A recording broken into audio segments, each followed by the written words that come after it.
Good evening, good afternoon, good morning to whenever you're listening to us. We're the Imaginary Friends Gaming Channel. My name's James. And my name's Ben. Thank you for joining us. And may I firstly start by thanking absolutely everybody who's joined us, who's commented, who's liked. The feedback from, I think, everybody's been far greater than anything I expected. I don't know about you, Ben. Yeah, I was very excited to read about how many different countries we have reached. Yeah. So we have a bit of a shout out to our friends in Norway who have been listening to us. I don't know if I've ever played someone from Norway. I don't think I have. So we are quite chuffed to have reached. Do you want to hear our breakdown of our countries? Go for it. We are 34% listeners in the UK. Makes sense. 21.3% in the States. Awesome. 18.3% Australia. Good early. 13.2% Poland. 5.1% Norway. Amazing. And then we go into New Zealand, Germany, Canada, Greece, Switzerland, Russia, Slovakia, and Italy. Wow. So I think we've certainly surpassed our modest expectations of 6 people. Yes. And we are on 86 hours is the combined listening of people who have listened to our voices. Wow. Well, talking about Toy Soldiers. Thank you to absolutely everybody. It's been far more fun putting these together than I actually thought it would be, or than I expected. And originally, if you listened to the first podcast, which I'm sure you have done by now, I suggested that we might only do one a month, or maybe one every 2 weeks or something. And now we're kind of doing it weekly. Well, we're addicted to the likes. We are. We are. Social media sluts. We are now indeed social media sluts. Fair enough. Also known as influencers. I wouldn't go that far. So they probably want to listen to us actually talk about Malifaux. Yes. But whilst we're talking about our fan base, I've had a great idea. Dear God save me. You're quite good at turn 1, aren't you, James? I'll do all right. So we now have a challenge to our audience. Now, if anyone listening to our podcast plays us in a real-life game, right, and they score more points than you turn 1, if they say, I beat my imaginary friend at their own game, they win a widget. Okay. And if they kill more points worth of stuff against me, Yeah. turn 1, then and they say the magic words, then they will also be eligible for a 2x3 measuring tool that says I beat my imaginary friend at their own game. Amazing. Now, we're only going to print 1 because we don't expect it to happen. Who's going to beat us? Exactly. But a little bit of a shout out. I'm expecting my next real life games to be in Poland. Amazing. Yes, I heard about this. So I'm going to... I'm not going to try and pronounce it because I'll put off our Polish audience. But I'm going to a town in Poland in June for the team tournament. Yes. Unfortunately, you had childcare commitments. Yes, real life kind of gets in the way at times. But I'm very excited. So maybe the first person to win the prize will be... Someone from Poland. Someone from Poland. But yes, so we will move on to the actual... I thought we would touch base a little bit about the MWS, because we've now played our first game. We have. So I don't really want to get dragged down into a blow-by-blow account of the game. But I think it's still... We both played a team we'd not played before. Yes. So I suppose, first of all... what team did you play, and how were you affected by your opponent's ban choices? So I was playing Guild, and the ban choices... Firstly, I was playing against Jay, who is a phenomenal player, sticking with Bayou, and she managed to ban the Nightcrawler Network, of course, because she listened to us. And that hurt, because he's amazing. So I went for Tull in the end. Who you've wanted to play for ages. Who I've wanted to play for absolute ages and have never... What was the mission? So there's bombs. So it was... Standard bombs. And Tull was really cool. I've wanted to play for absolutely ages. So this was a really good opportunity that nothing from his keyword was banned by Jay. So it gave me an opportunity of doing something that I love, which is just playing entirely in keyword. I had nothing out of keyword. I didn't even have a single versatile. And I really enjoyed it. I think Toll Dead Silent, Toll 2 to the old school. And it was fantastic. So what did you learn from the game that you hadn't known about Tull going into it? He himself is amazing. So the crew, it's not hugely killy. Maria was kind of my only real murder machine, but she pumps out some decent damage shots. You know, you're talking min 4, but only 2 shots. Don't Mind Me is amazing. Tull himself has a lot of tools, a lot of tricks, ability to move enemy models, ability to disrupt markers, freeze scheme markers, he leaps. He kind of did everything I needed him to do in the match, and he was, far better than I anticipated. Good. And I played Linley. Shocker. Now, but isn't Linley banned? No, it's a storyteller is banned. Okay. There's another Linley. There is another Linley. So it's the one that you kept calling a French disco. Yes, Bibliothèque. Well, I'm reliably informed that she is actually called... Bibliocary. Bibliocracy, maybe. Maybe. Stupid English language. So whatever that word means. So... The Red Library have a mix between story models and Red Library models. Yep. Which thematically I really like. The storyteller is the one that was on, I think, every single person's band list. I think we've had a look through, and storyteller was pretty much categorically banned. Possibly second only to Mayfang. Correct. Well, I think joint. Yeah. So when I played Linley previously, I really enjoyed the calligraphers. Yeah. And I talked about them in the Unpack episode. Yes. So Bibliocracy is really weird in that she does nothing whatsoever for the story models. Okay. So much so that I found myself dropping the monkey. But the monkey's amazing. The monkey is amazing, but he was surplus to requirements. Wow. So I took the pony because I needed something in the crew that could hit something. Yeah, fair. But even then, the pony's nowhere near as good because you don't have Lynn copying his attack. Yeah. You don't have a bonus action attack, so you kind of rely on the saviour mechanic where he gets to teleport to someone, push them away, and then get to that. So he can only get his third attack if they're already engaging. Yeah. But I ended up hiring bookkeepers, even though I can summon them. Interesting. How many did you hire? 2. So I could summon a third. Still summon a third, interesting. But I basically just used the calligraphers to keep moving and interacting with my bookkeepers. So sort of bookkeeper goes and picks up a bomb because they have Don't Mind Me. They also have Don't Mind Me. They have Don't Mind Me. Don't Mind Me's really good. So I was playing against the Clampets, and my worry was that I was going to get overrun on scenario. Yeah, So I hired the bookkeepers as defenders. Nice. With the intention of just trying to pick up as many bombs as I could. Yeah. So I kind of had a 7 at the back formation. Old Jose Mourinho. Yeah, style. quite. That is a soccer reference to our Americans. No, still football, don't care. So I was effectively just repeatedly using the calligraphers to move the bookkeeper and then get a free interact. Yeah. And just kept gobbling up bombs. Nice. And they have a defensive ability on the crew card where I can stone to prevent 2 damage. Nice. And I took 5 stones, so my bookkeepers sort of survived longer than they should have done. Useful. And I just ate as many bombs as I could, and it was great fun.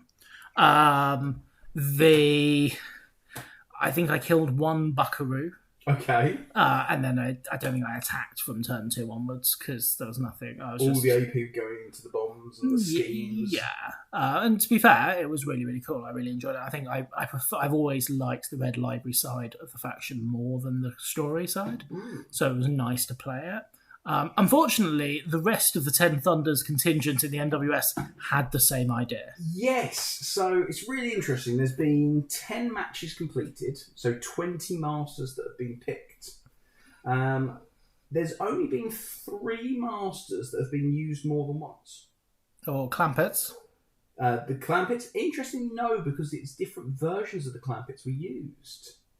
Okay. So even then, we're getting different. But funny that we both played against the Clampets. We both played against the Clampets, just different version. So Lin Lee. So Lin Lee is the most played master. But I think, so oddly, I think this mission was a very Lin Lee friendly one because the scheme, the only scoreable scheme turn 1 was ley lines. Yes. And so that kind of, I think if the scheme pool had been a bit different, I think Yuko would have been more popular. So one person agreed with you of Yuko, and they were victorious. But yeah, Lin Lee, 3 picks so far. They were gentlemen of class and grace. Yeah. See if you can guess the other one. So there was 2 other masters that have been used more than once. Oh, Colette Smuggler? Nope, she's been used once. Right faction. So an Arcanist. Oh, Arcanists. Well, if you take out Karis, who should be banned, You would expect. and you take out Colette 1, who's probably banned, and it's not Colette 2. So on bombs, well, Sandeep's not great at bombs. Bass probably could be quite interesting. Not played at all yet. Yeah, I don't know who's. Damien. Okay. Damien Asper with the flying. He's got the little flying minions. Oh, he does. Yeah. Oh, they're quite cool. Though, shout out to poor Damien. Lost both. Okay. One other master. Oh, go on. Dashel. The fact. Dashel's quite good. Dashel. It was actually, I saw this earlier, it was a Dashel mirror match. Oh. It was Dashel v Dashel. Was it both the same Dashel? Both the same Dashel, yeah, Butcher. Oh. And Dashel won. Shock. Dashel lost as well. Yeah. But yeah, quite interesting that we've had a lot more variety already. I can't imagine they scored many points because presumably Nightcrawler Network was banned. Though maybe not because if they both did. Nightcrawler Network was indeed banned. I did have a quick look. So one wonders what mounted guards as scheme runners. I mean, I don't know the full details. I can tell you the final score if you'd like to know. He says, "Can I tell you the final score?" I can. 9-5, in fact. Okay. 9-5. That's probably who killed the other one's Dashel first. I suspect so. So I said in the second episode that the key or the marker for success of the ban event was whether we saw a fixed metagame that had just shifted or whether we started seeing a variety of different things played. Now, I think Lin Bibliotech whatever her name is. Bibliothecary. Thank you, James. I think she will have seen a lot of play round 1. She most certainly will not be played on Informants. No. It'll be very interesting to see how this list fluctuates as we go through. And certainly one of my, perhaps, peeves with Storyteller is that she's good on all the missions. Yes, very, very good. And I think you can be as good as she is on some missions, but when you're as good as her on all the missions... So I think the Lin Lee that was legal in this format, being played round 1, I think is absolutely fine. Yeah. Because she won't be played on Informants, or if you do, you're a brave man. Yeah. It'll be really interesting to see how this list develops, and we can touch in each week when we get some more updates and see how many more masters. So we've had 16 different masters used so far in 10 games. So that is a considerable improvement. That is a considerable improvement, yes. And I'd like to think most people are taking the opportunity to play new things as well. I mean, obviously, my aim this MWS is to play a different master in each round. Okay, because you are Scorpiusing. Because I'm going to attempt to Scorpius. I'm not going to promise anything. No, he has promised.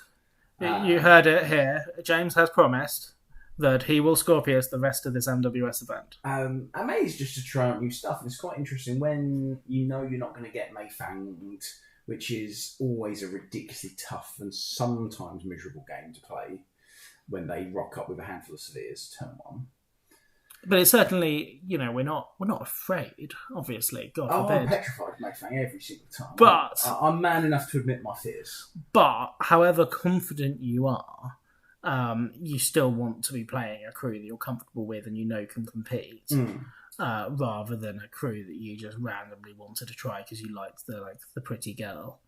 And I've only done that a couple of times.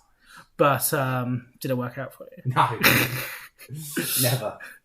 So, but yeah. So what are you playing round 2, James? Informants? Ooh, It is Informants, isn't it? I'm sure it is. Is it Corner Informants? Corner Informants.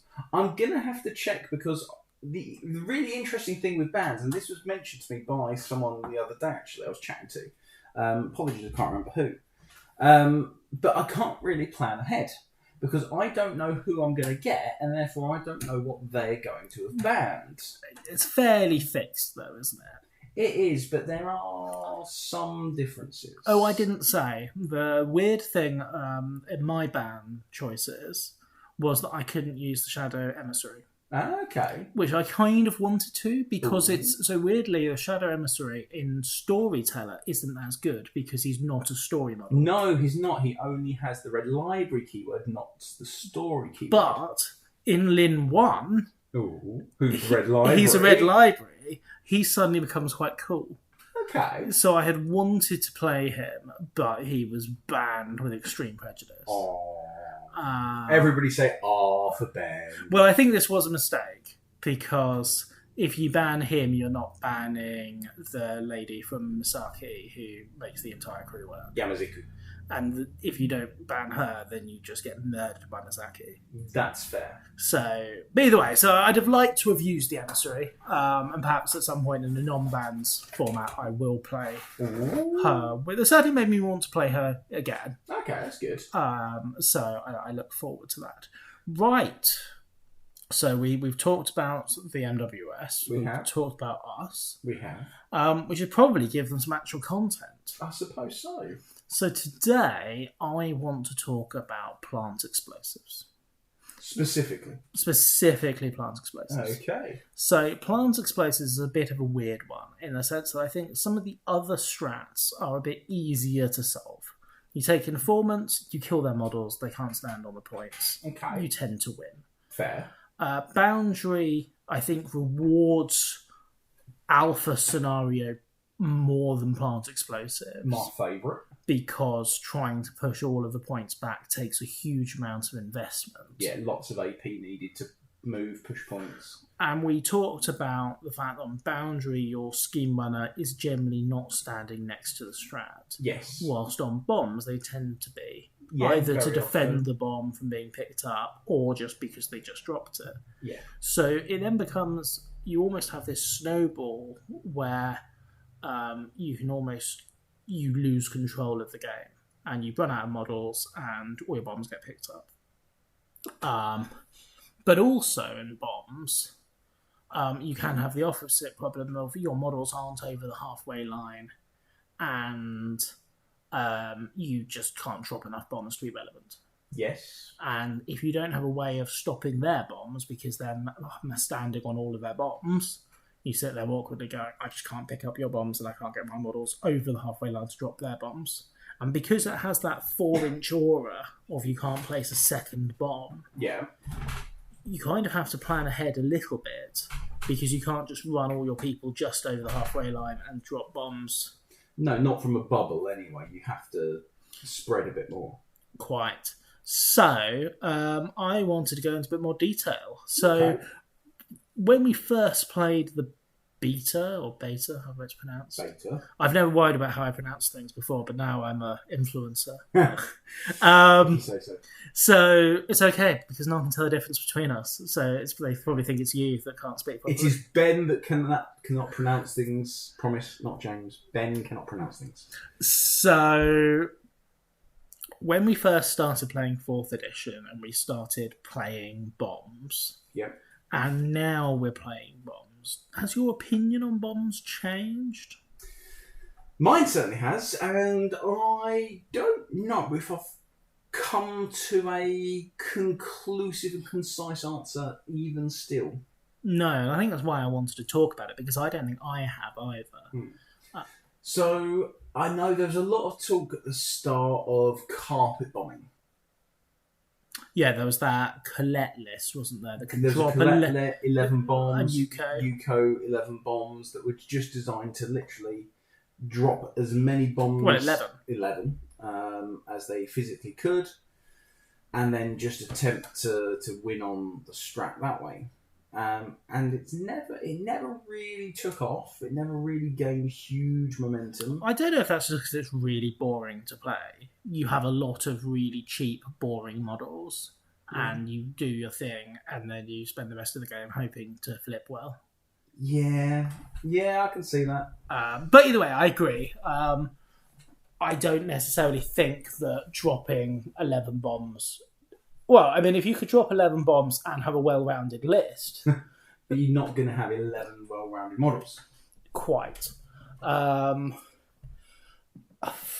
So your opinion has changed. Yeah, and even now it's changed again, and I'm still not convinced by it. So even up until a few months ago, I was then going on the idea of taking a generally well-rounded list, drop a fair few bombs over the halfway line, try and get into the corners in particular so that those bombs are fairly safe, being dropped by models that can then try and do a little bit of murder and try and clean up the opponent's list so that I'm not being overrun on scenario or anything. I'm able to murder quite happily and then pick up 1 or 2 bombs, drop another couple of bombs, and then just be 1 or 2 bombs ahead and be very content.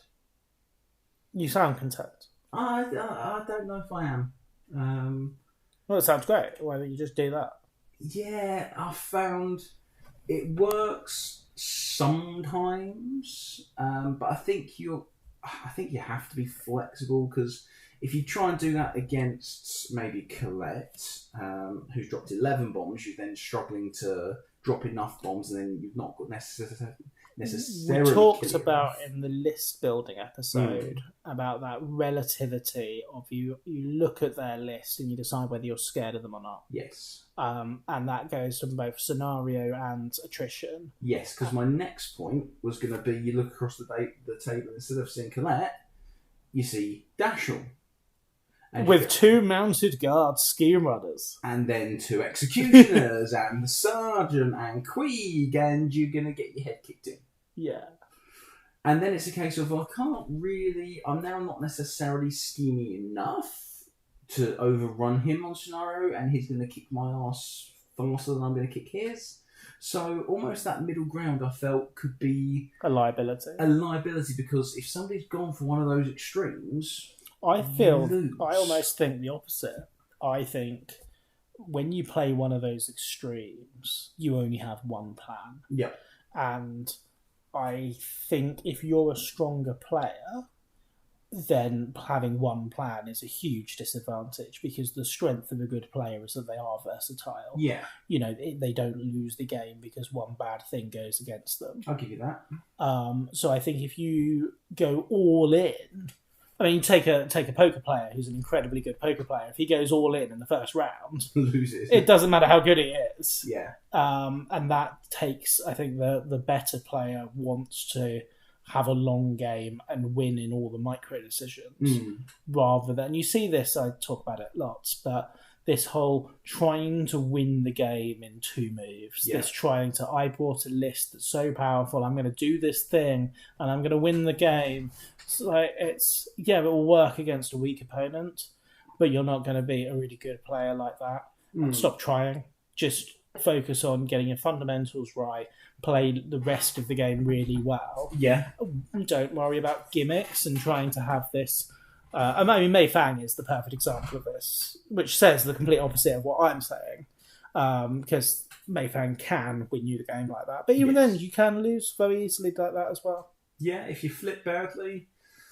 I have had Mei Fang game where she went in against a model she couldn't cheat against. She empowered all her attacks and flipped nothing higher than a 7. Yeah, or even if she flips an 11, you cheat your 13 in. That's it, and she loses the game. So getting back to bombs, yeah. So I quite like a mid-range team because it lets me have that choice of where I want to be in that relative, and I can look at it and go, okay, you know what, I'm not scared of you. I'll play the beat down. or I go, actually, I need to be playing the scenario. So I think a really good example of this, and I was playing that really, really good mid-range team that I think we mentioned a little bit earlier, Lin Lee. And I was playing against Jedsa. And I remember thinking, I need to pay a lot more attention to the scheme turn one than I normally would, because I'm not going to kill anything. Fair. So it was recover evidence. And normally on recover evidence, I would have played it a little bit differently. Yeah. But I ended up fighting for the scheme a lot more than I normally would. Okay. Because I was thinking, I'm not going to get many points from recover evidence. Yeah, fair. So I think if you're playing not a neutral team, but a mid-range team, you have that adaptability to go, you know what, I'm going to play this a bit differently. Well, if you're playing an all-in beatdown team, it doesn't matter what they're bringing. Yeah. And you have that horrendous awkwardness of going, I brought a really killy team and they're playing a really killy team. Well, here we go. In we go. Who flips better? You open your opening hand and you've got an 11 and you gulp and send your boys in and hope that those 13 and 12 are in your deck somewhere. Yeah. And I think if you're playing a well-rounded team, you can then adapt to that. But anyway, so you're feeling the extreme teams more now. So I'm feeling extreme elements. Okay, so I still don't see you playing 11 wide. No. But one of the things that I really enjoyed, and evidently in the last MWS game, my opponent had a similar thought. I obviously wanted to score the bonus point. You score the bonus point on recover evidence. Bombs we're talking about. Oh, so bonus point. Yeah, okay. Yeah. So the bonus point for bombs is 2 in the enemy deployment zone. Mm-hmm. And I decided I wanted to score that turn 1. Why? Because it then frees me up a lot of extra AP to go around and take out other bombs. If they want to go and try and get rid of them or remove them, then it's a huge AP sink for them to send models back to take them out. And it depends how deep you can get them. And Toll, as it turns out, I say it's on standard. Yes. As opposed to corner. Corner bombs, very different. Very, very different. But yes, standard bombs, I was able to get 2 bombs in my opponent's deployment zones. On the very flanks, far sides, a good couple of inches into the deployment zone, not just touching as well. Oh, very nice. And that, one of them, they never got close to.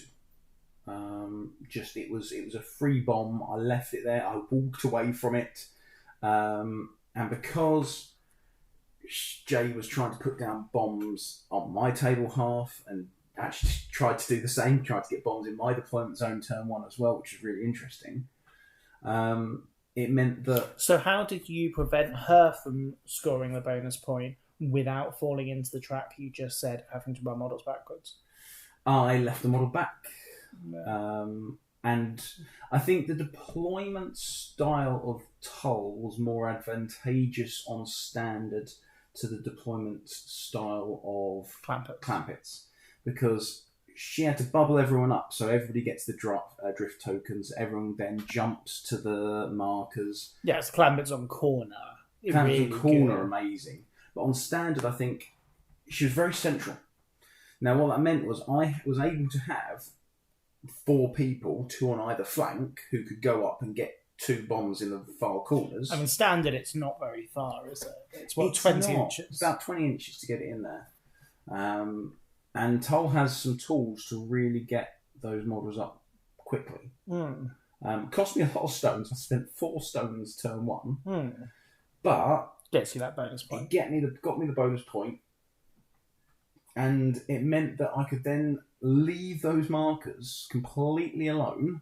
Yeah. Run off and do other things. You're almost happy if she goes to pick them up because it's running a model back into the deployment zone out of the game. She had nobody who could get there. And I think Clampets are very one-dimensional in the sense that they have to set up their drift tokens. They have to set up their tide. So they're hugely fast. Incredibly. But you don't have a lot of mobility in which direction you go. You can't just go, I'm going to go 10 inches backwards. No, so all the time markers were by the halfway line. So she's not getting back into the far corner of the deployment zone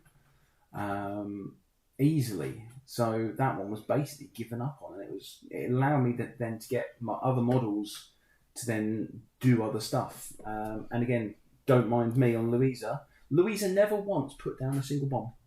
No, she just picked them up. She just went around picking up. So my key point, and I've gone through a very similar journey to you on bombs.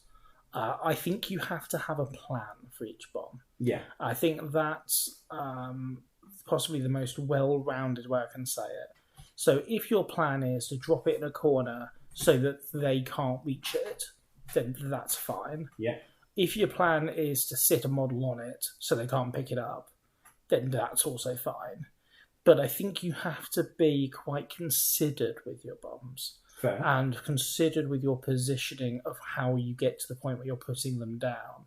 So I think the worst thing you can do in bombs, the very worst thing, we said this before, but I'll say it again, is you go up the middle and then you can't quite reach the middle, so you put a bomb an inch away. Over the halfway line. Yeah. Yeah, don't do that, listeners. Don't do that. And I think picking bombs up is so important. And even if you've got a bomb, just deleting that bomb off the board is really powerful. Yeah, I was going to come to this, and and you can do the maths on this as you go, because how many models still have bombs? And it was something that I looked at, and I had, at one point, I think I had 7 bombs on my opponent's side of the table. They had 3. I picked up one of their bombs with a model that already had a bomb, Louisa, and now it gets to the point is that just removes that bomb from the game. So killing Louisa, which they definitely did do, but that only gives them 1 neutral bomb that they have to interact with to pick up and then interact to put down. She doesn't drop 2 because she's picked multiples up. So I did the same thing with Don't Mind Me, Bookkeepers, and my 2 defenders.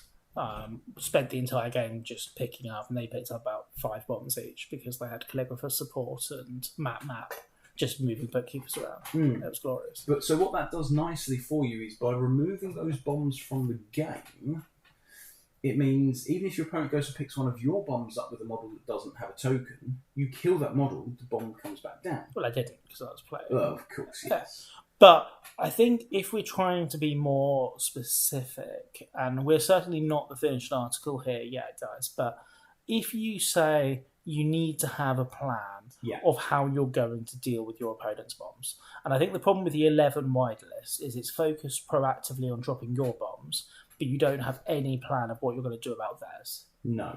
And I think what you need to... So your plan might be to beat the model to death. Absolutely. And pick up their bomb. That is a perfectly good plan. Great plan. But you've got to consider that they move their model over the halfway line, they drop a bomb in base-to-base with them, and you now need to either have a Don't Mind Me model, or you have a model that can reliably move that model off and then pick it up, or you just beat it to death. Yeah. But I don't think you can play the whole of bombs without interfering with their bombs. And I think this is what the issue with the alpha scenario lists were. They were really good at dropping loads of bombs, but they didn't tend to be very good at actually going on the offensive. And I mean, the Colette list, maybe that's unfair because they do have a fair amount of Don't Mind Me. Yeah, Colette and the showgirls themselves. But the crew is so squishy. Yeah. And so the issue with your showgirls running in and picking bombs up is they're going to get 2-shot. Yep. And the showgirls' best defense is hiding behind a building, which they can't really do if they're dropping bombs. Well, if they're picking up bombs, that's even worse. Yeah. So, yeah, I think you can't win bombs turn 1. Yep. You can have an advantage turn 1. Absolutely. But you need to fight for those bombs. And I almost compare this to informants. And I think bombs is quite similar to informants in the sense that you need to keep your models alive because you need to have that model count. Yep. You need to have those activations. Yes. And if you reach the point where bombs was even and you've run out of models, then it's over. Yeah. Because they just pick up your bombs. And so your best way of staying relevant for that fight over bombs is to kill their models and keep your models alive. Yeah. And I don't think it necessarily matters that much whether your plan is to run in, drop a load of bombs and then kill models, or whether you prefer to run in, kill a load of models and then drop bombs. I don't think that matters as much as if you can preserve your activation count, you can reduce theirs, and you can meaningfully fight for the bombs, then I think that's the start of a good bombs list. Can I ask you a question? Of course. I don't know the answer to this because I paid no attention to your game whatsoever. Did you score, or did your opponent score, any schemes turn 1? Yes. Both of you? I scored ley lines. 1 point or 2? 2. 2 points. Interesting. My entire crew made a scheme 6 inches away. That is very fair. Which is again why I think she was so popular round 1, because the 2 other schemes were frame job and grave robbing. Yeah. Which are notoriously hard to score turn 1. Yes. So my opponent took frame job, and I just made sure that I didn't hit anybody on my half of the table. Sensible.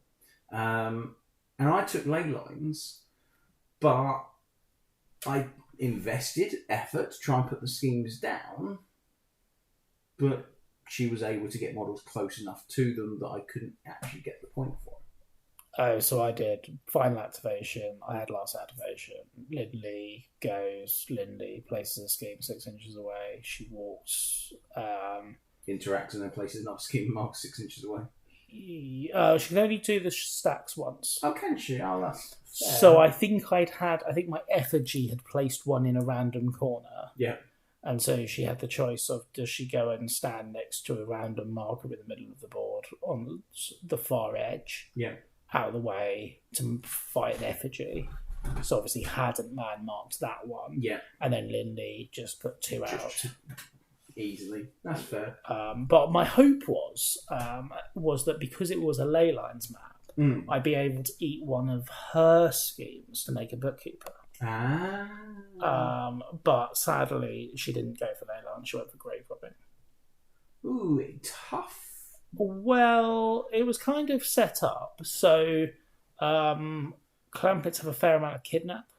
They do. She's got to kill 2 models realistically to get. I think it was only getting the 1 point. Okay, it's a big AP sink because you've got to not only just kill them next to a marker and next to a scheme. I think the mistake people make with frame job is they put the scheme down.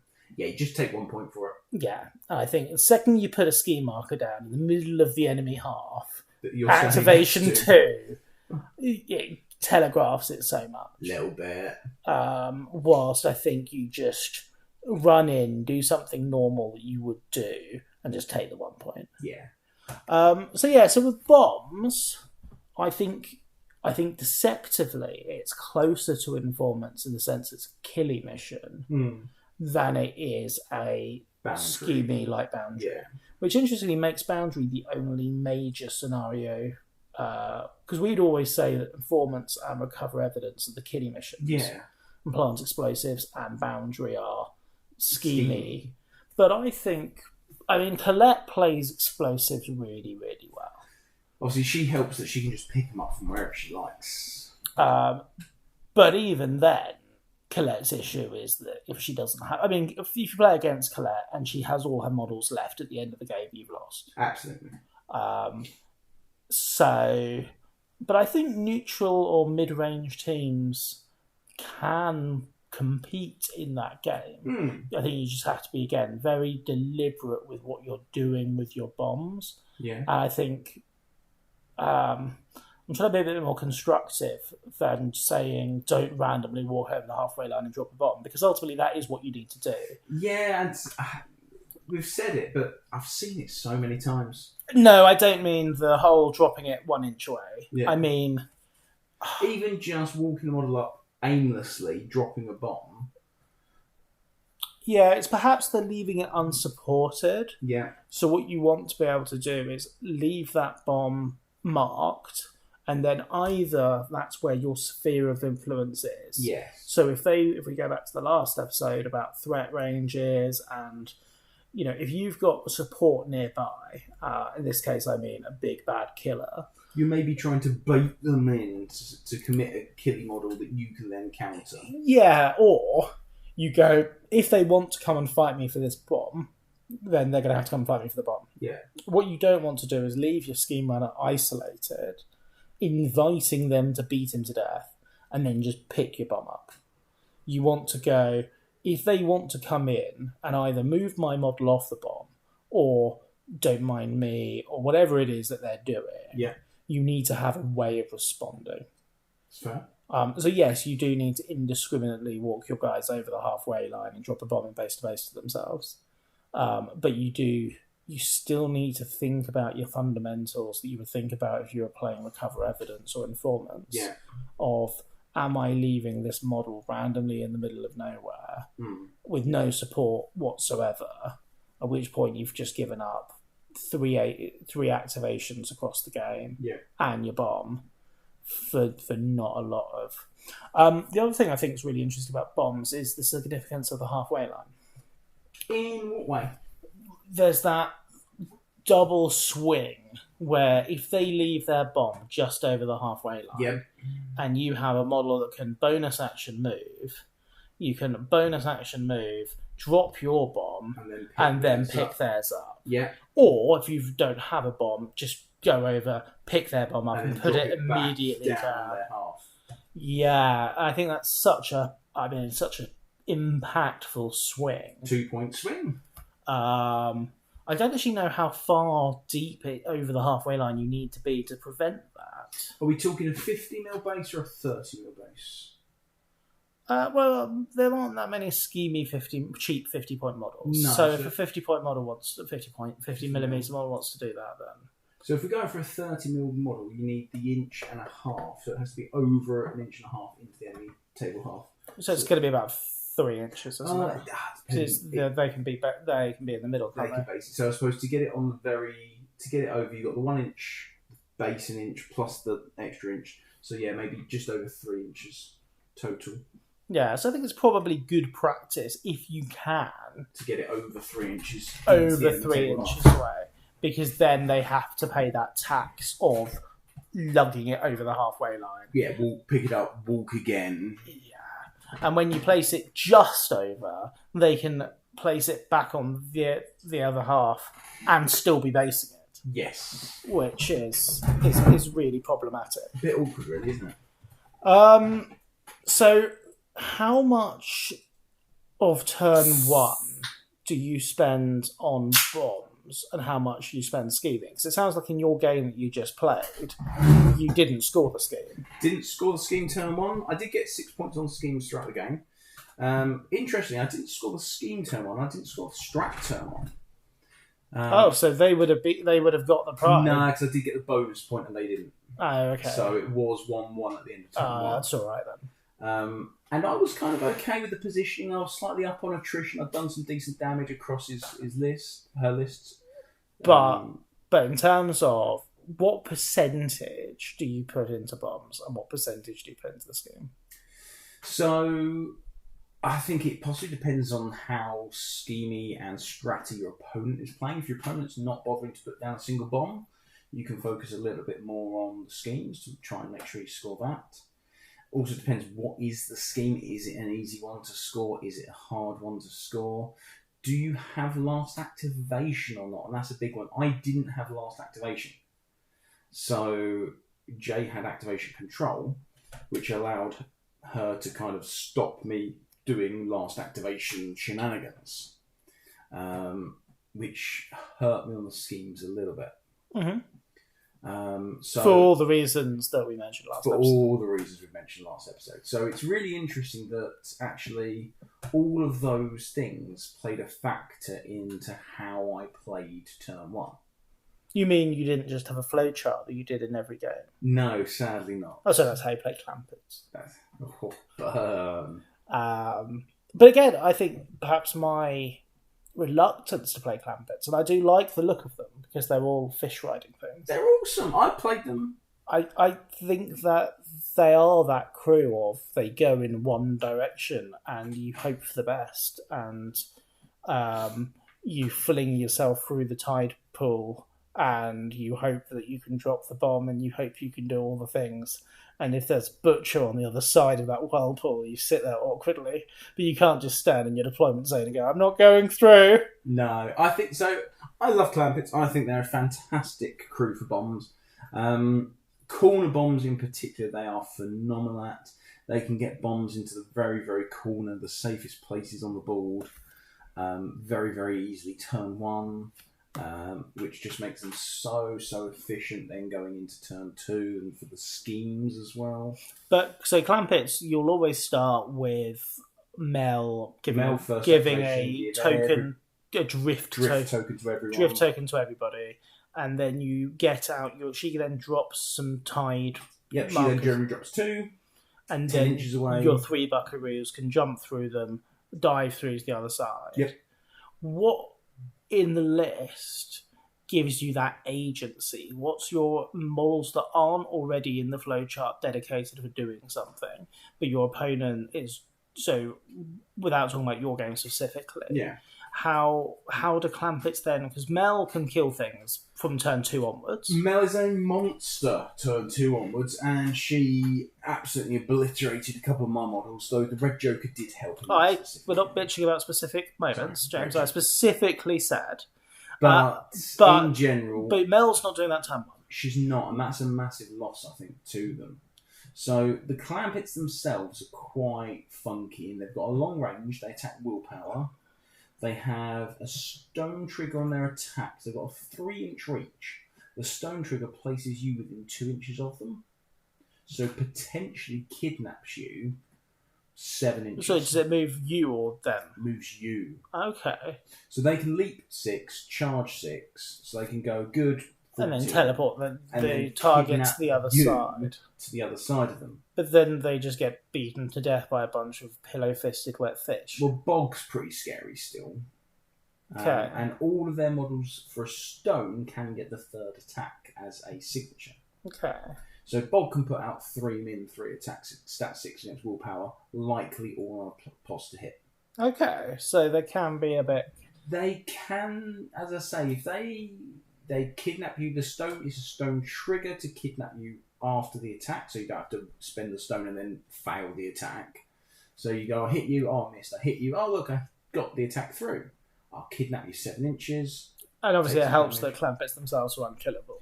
Yes, the fact that the Clampets themselves are unkillable is rather ridiculous. Okay. So you may be playing your Clampets again too? We have the badly painted Clampets on the table. To be fair, my Clampets I don't think are horrendously painted. They've got very pretty spaces, which is generally my always go-to way to distract people from a bad paint job. Wow. But they were painted very, very quickly for the UK Nationals, where everything has to be painted, and I decided to Golden Scorpius. You did indeed. Okay. So, what would you say a good turn 1 for bombs looks like? So I think if you can get down enough bombs to be staying relevant. So ideally 2 above, so they can't move 1 and get that swing with a... You definitely want to be... So if you're going to start by carpet bombing, if your thought is, I definitely want to score bombs round 1, I think you need to make sure you're putting a lot of bombs down, but don't forget the scheme. Make sure you are trying to score that scheme and have that scheme in mind. Yeah. So then if we move on from turn 1, I think in terms of the bonus point, it's perfectly okay to not score it as long as you stop them from scoring it. Yeah. And I think if you think that you need your models to be doing things, and you might decide, I don't want to split off and send them to, especially on a harder to score than standard. Yes. But I think if you're not sending your models completely forwards, you need to be keeping them back to prevent them from getting the bonus points. Yeah. I think what's really interesting, and something I have seen a lot of, is people using their best scheme runners turn 1 to get a bomb over the halfway line.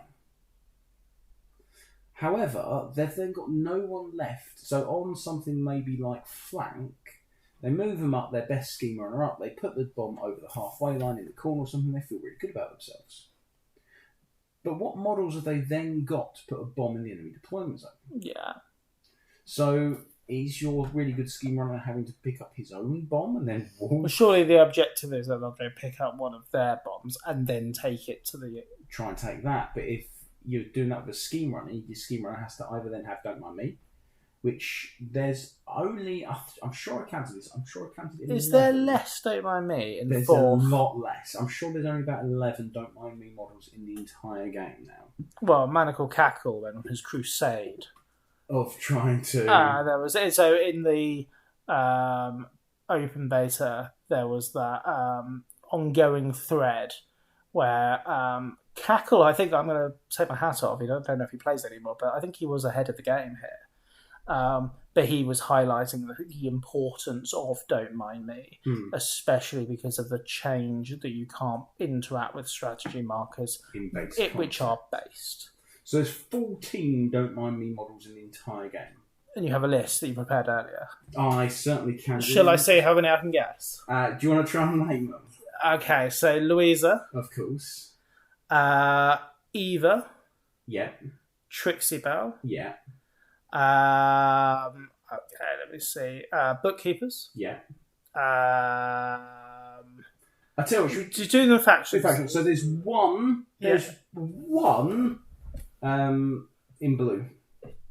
So they have a lot of pretend. I lied. There's none in blue. But they have a lot of pretend, don't They have a lot of pretend. So Colette has a lot of ways, but no actual. No actual Don't Mind Me in blue at all. Okay, so the next faction.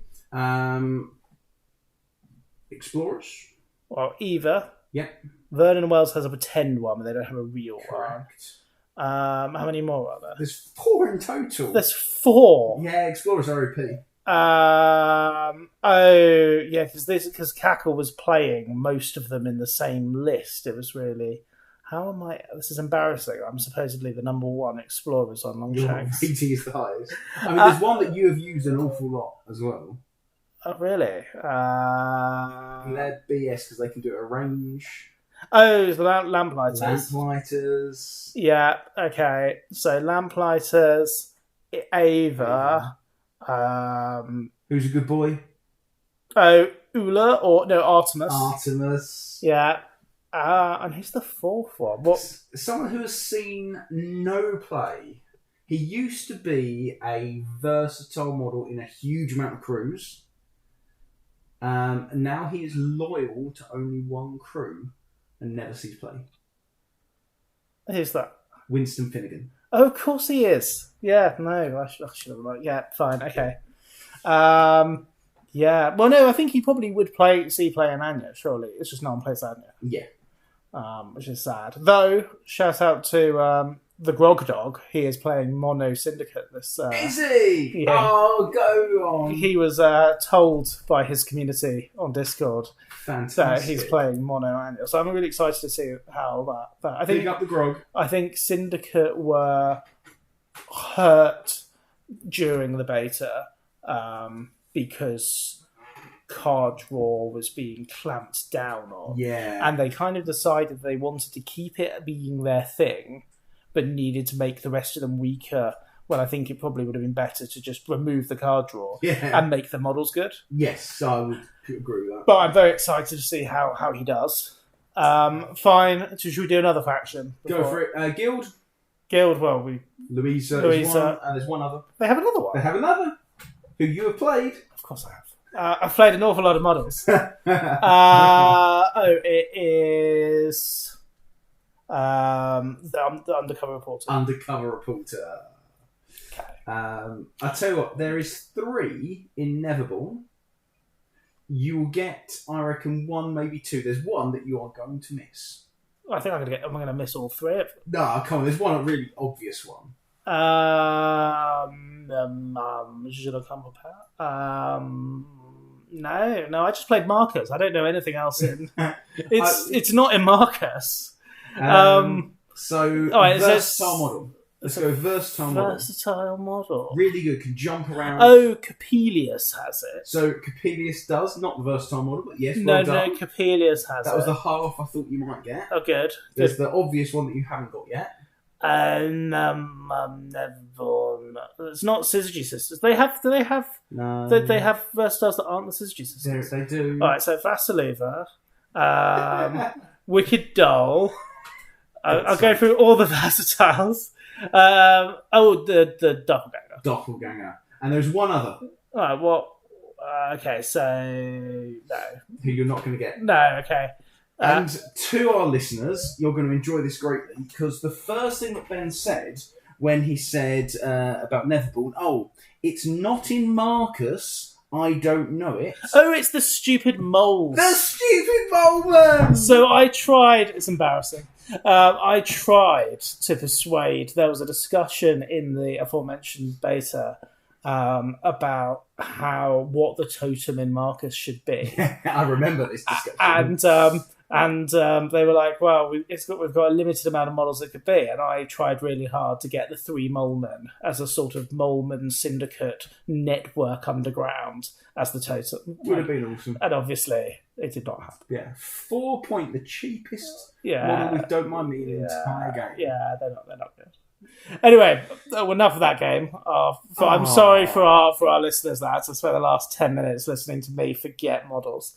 But the importance is, Don't Mind Me is really, really powerful. And Don't Turn Your Back is also really powerful. And I think it's that whole going back to the currency that we use of how many activations you have. And if you think when you get to that last turn, or the last turn and a half, where they've got 12 activations left to play the whole game. And if you have a reasonably healthy Don't Mind Me model, you can just turn off scoring. Don't Turn Your Back model, you mean? Sorry, yeah.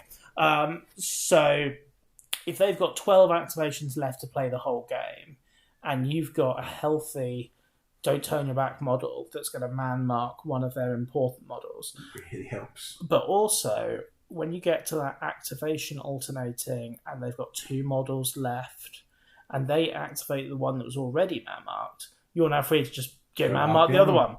Yeah, and it's probably the biggest counter to going last. Yeah. And we've talked about the significance of going last. But Don't Turn Your Back is such a brutal way of, say, they've got a really powerful scheme runner, Colette, that they're waiting to the end and she can single-handedly score the strat and the scheme. Don't turn your back, huh? And, it's not happening. So, and question for you, Ben, again, because I love to pose you these questions. And take a minute, because I want the listeners to come up with their own answer. They don't want to listen to me pause for a minute. How many Don't Turn Your Back models do you think there are in the game? Well, I'm not going to guess them all. No. I don't want you to name them all. How many do you think there are? Take a second.